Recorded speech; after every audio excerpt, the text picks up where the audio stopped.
Nadadaanan lang namin to on our way to Tagaytay kasi we already have a place in mind kung saan kami kakain. But this time, we stop. Ang ganda pala sa loob. Yung mga hagdan led to a nipahat, to another nipahat, and to another. Tapos yung dadaanan mo, puno ng plants and flowers, nakaka-refresh sa mata.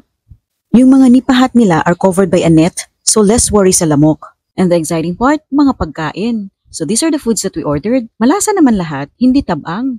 At yung price, affordable naman. Ang dami nilang tinda sa labas, but they also have a pasalubong center. May mga shoes, clothes, bags, at napabili pa tuloy ako ng bag.